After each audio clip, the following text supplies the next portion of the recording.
Bienvenue dans cette nouvelle vidéo du Fichaille. Aujourd'hui, on découvre ensemble le château d'Oiron, édifié en Deux-Sèvres entre le XVe et le XVIIe siècle par la famille Gouffier. Ce château possède une certaine dualité puisqu'il sert aussi de galerie d'art à travers ses 40 pièces toutes plus étranges les unes que les autres. Un château qui laisse pas insensible avec vraiment des curiosités qui vous questionnent, qui provoquent forcément quelque chose en vous.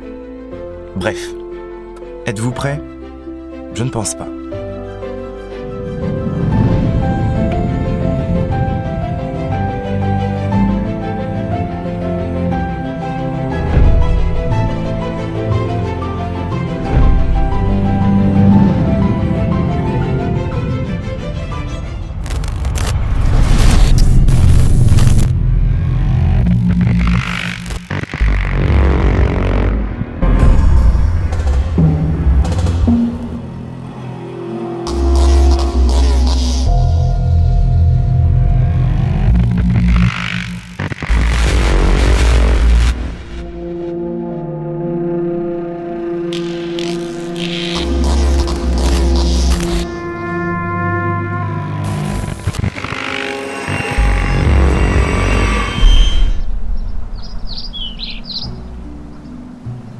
Tout va bien. Rassurez-vous, ce lieu regorge d'œuvres positives, sensorielles et participatives. On est vraiment entre le cabinet de curiosité et la galerie d'art finalement. Et c'est justement cet éclectisme-là qu'on va découvrir ensemble plus en profondeur. Je vous avais bien dit que vous n'étiez pas prêts. Allez, c'est parti, on y va.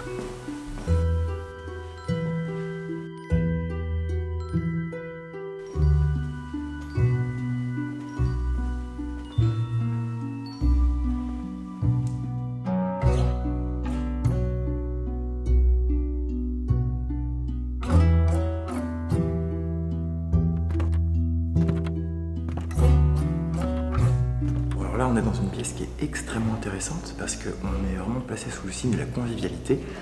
Sur chaque assiette, il y a la silhouette d'une personne. Et ça veut dire quoi ?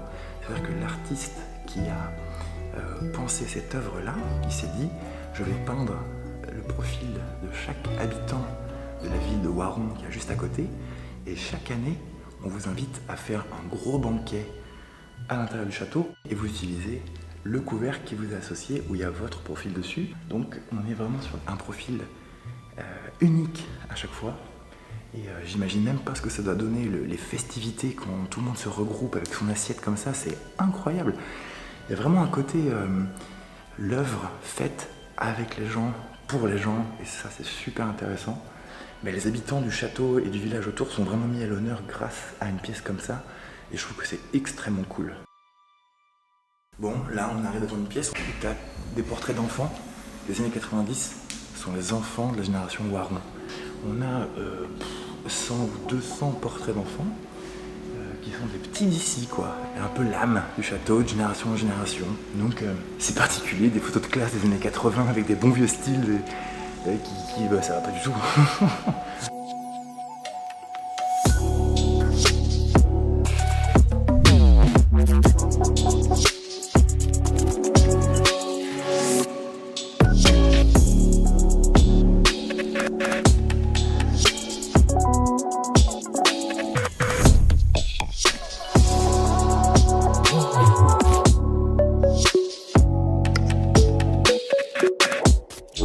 Là, ce que vous voyez au mur, ce sont des marques de brûlure du soleil sur des planches de bois qui ont été créées grâce à des sortes de lentilles, comme des lentilles de loupe, de lunettes, de choses comme ça.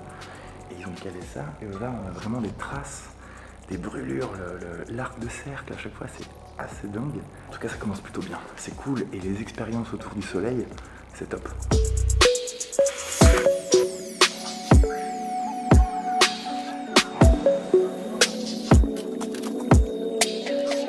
Et là on rentre dans une petite pièce où non seulement il y a un peu de night photo de la circumpolaire de la Lune, et c'est trop cool, mais derrière moi, il y a une télé et tu as la vidéo d'un pneu qui brûle. Tu y trouves ce que tu veux y trouver, quoi.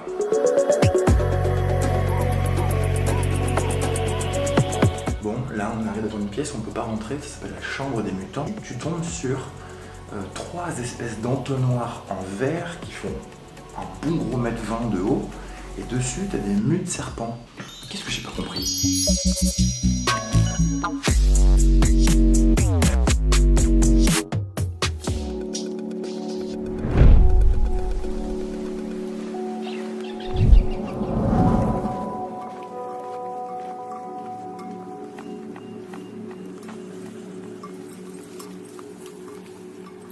Bon, du coup, on vient de visiter la partie du bas centrale. On va se diriger sur une aile visitable, l'autre ne l'est pas. Je suis sûr qu'on n'a pas vu le pire encore, toutes les étrangetés, le cabinet de curiosité, c'est pas encore fait.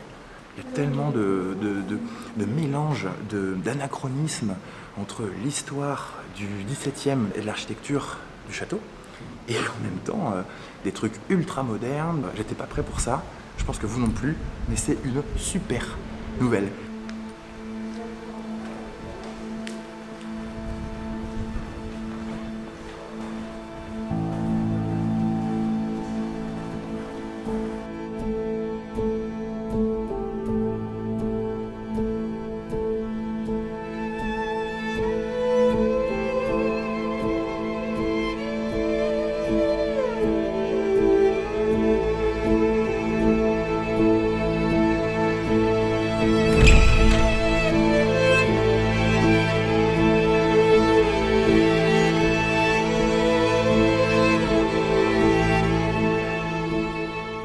Dans une pièce qui s'appelle la salle des batailles. On a des vraies photos de la guerre 39-45 avec des pilotes japonais, des kamikazes, tout ça. Et il y a des bruits d'oiseaux et on a l'impression que c'est même des bruits de moteurs d'avions qui chutent dans la mer. C'est assez troublant. C'est pour ça que je suis venu, c'est que j'ai vraiment envie d'être un peu bousculé dans ce qui est les normes, la façon de faire qui est normale. Là, il n'y a rien de normal. Et les choses qui popent comme ça ici, ça n'a aucun sens et c'est justement ça qui a du sens.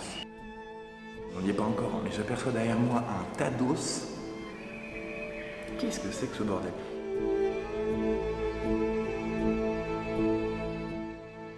On est un peu bousculé quand même. Je trouve que c'est dérangeant et très intéressant parce que c'est pas conventionnel. C'est ça l'art aussi. Un tas d'os comme ça, bon, visiblement tout se justifie. Je sais pas trop comment expliquer ça. Il y a un drôle de ressenti un peu malaisant, un peu dérangeant. Je sais que c'est pas, je sais que c'est que le début, mais bon, on est en mode Peggy 18. Hein.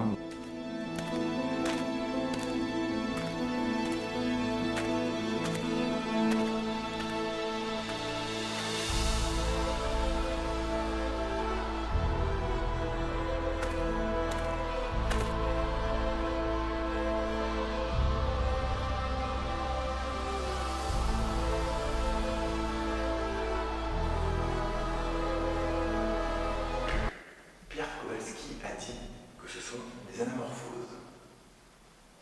Certes.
Typiquement dans le cabinet de curiosité #chimère, on a 1, 2, 3, 4, 5, 10, 12. On a 12 sculptures qui sont faites avec tout un tas de choses différentes. On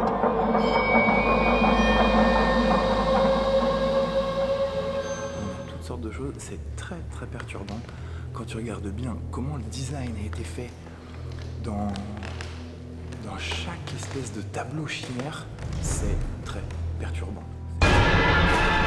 là, ça vient te provoquer quelque chose tout de suite, tu te dis putain, là, il y a un malaise. Ouais, il y a un peu un malaise. Cette expo, elle est vraiment faite pour te mettre une petite claquouille comme ça, pour te faire comprendre, hé, t'as vu, il y a des gens qui ont des idées un peu farfelues, c'est cool.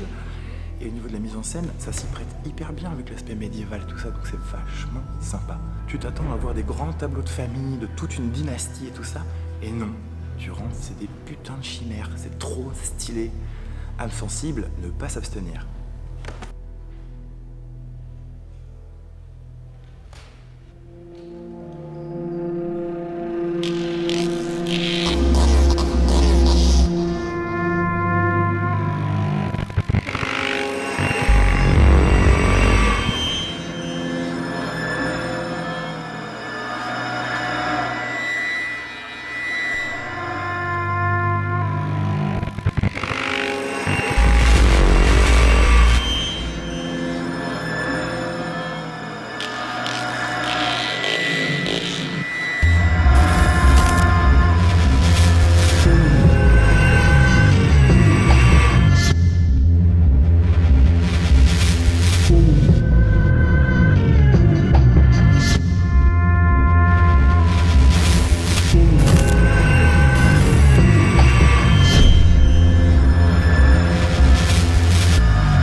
Qu'est-ce que vous voulez que je vous dise?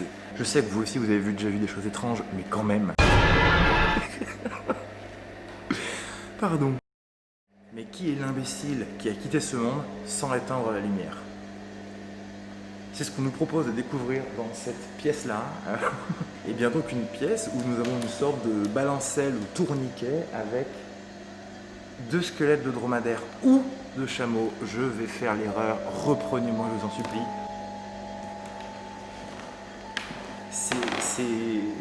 Enfin, regardez quoi, moi je suis... Mais, enfin, bon... je crois que la question est vite répondue. Complètement fou.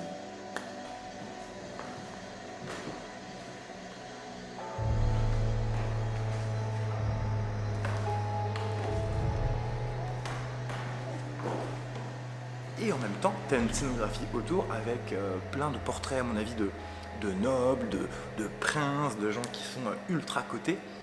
C'est pas une invitation à la noblesse de venir s'exprimer tranquillement ici. Hein. Les petites fourches, les petites noix de coco qui pourraient faire office de boulettes de canon veulent un peu te dire nous, on est avec nos petites torches, on est le peuple et on t'emmerde. Donc, faites pas les malins.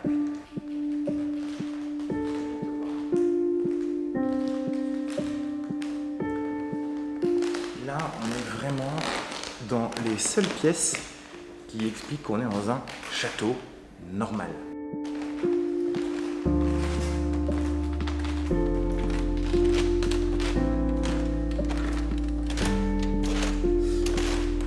On est dans des pièces qui sont sublimes, elles sont folles. Elles sont folles parce qu'on est en ambiance fleur de lys, bleu royal, dorure dans tous les sens. Et puis il y a un volume, c'est d'une qualité de réalisation qui est incroyable. Tu rentres et la moindre lumière du jour, elle vient péter dans toutes les formes des dorures. Ça fait que c'est vraiment des pièces étincelantes. C'est intimidant de beauté, tellement c'est beau, tellement c'est noble. Ça fait du bien, après avoir vu tant d'étrangeté, d'arriver à un côté château normal, patrimoine culturel et historique français. Et c'est vraiment trop classe. Voilà.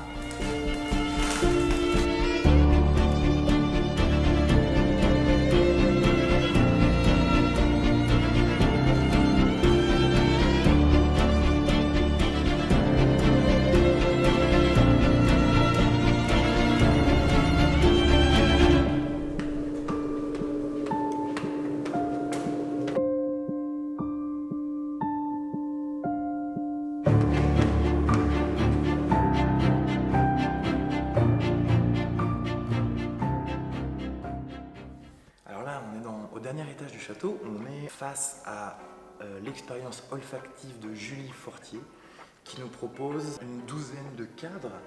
Et en fait, c'est hyper intéressant la façon qu'elle a de faire ça, C'est-à-dire que chaque mois a sa senteur. Donc, il y en a potentiellement 12, ouais, on doit être à 12. Donc en fait, il y a un tableau par mois. Chaque mois, c'est une senteur de saison avec les plantes de saison, ce qui fleurit à ce moment-là et tout ça. Donc si tu mets ton nez, et c'est ce qu'on va faire, si tu mets ton nez sur l'œuvre, ben, ça va sentir un peu l'herbe, le foin. Le foin, si tu récoltes les foins en juin, ça va sentir le foin sur le tableau, juin. Et ça pour tout le reste, de la rose, du prunier, du platane, de l'écorce de bois, de la mousse, il y a vachement de choses. Donc si je mets mon nez là-dessus, ça donne quoi? Ça dit que j'ai l'air d'un con. Vas-y pour trouver ce que c'est toi. On va en essayer un autre.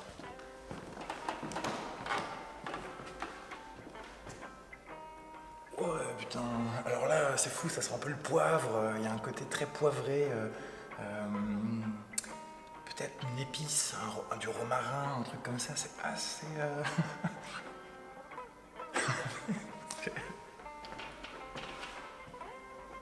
Ouais, là ça sent la pelouse là.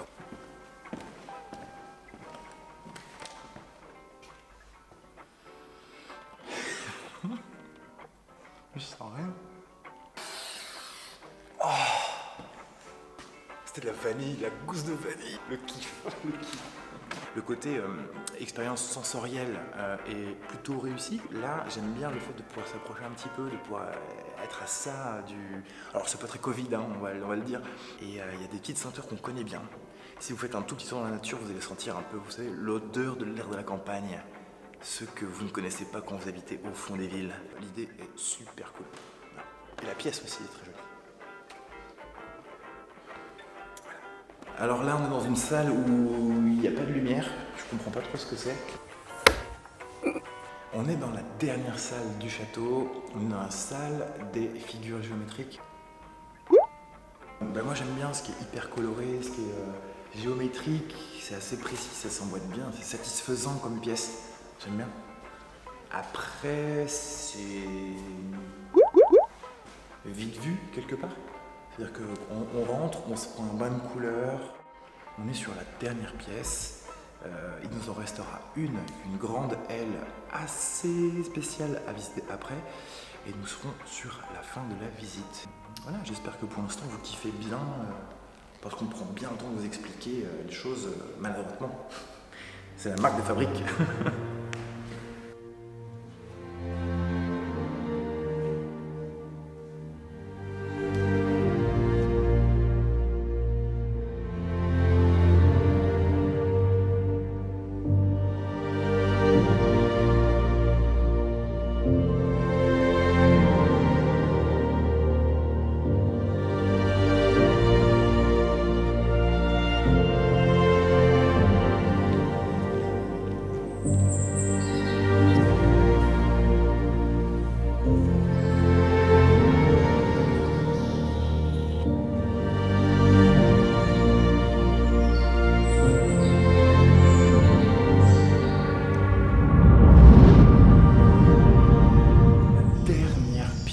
C'est toute la taille de l'aile gauche du château.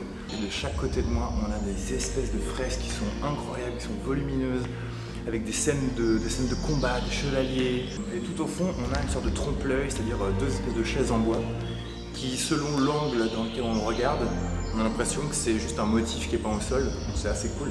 Tous les plafonds du château sont incroyables. Et c'est une expérience qui est super. C'est 8 € l'entrée par personne. C'est à côté de Thouars, Oiron. J'adore le principe qu'ils ont eu de faire une expo permanente contemporaine. Ils ont fait que réinventer, peaufiner, élargir ce concept de cabinet de curiosité. Si vous êtes dans l'ouest de la France, ça vaut le coup de vous arrêter. Vraiment, ça vaut le coup. C'est très particulier. Si vous êtes un petit peu l'âme excentrique, l'âme artistique, l'âme sensorielle, avoir envie de découvrir quelque chose qui sort vraiment de l'ordinaire, ne vous posez pas la moindre question. Faites un détour, passez par le château d'Oiron. Il est magnifique. Voilà, ça va être tout pour moi. J'espère que la vidéo et la visite vous aura plu. Je crois une fois de plus que la question a vite répondu. Je vous dis moi à très bientôt sur le Fisheye. Abonnez-vous si c'est pas déjà fait. Lâchez un petit pouce si ça vous a plu. À très bientôt pour la suite du programme. Et on va en faire d'autres, des vidéos découvertes comme ça. Donc à la prochaine. Bye.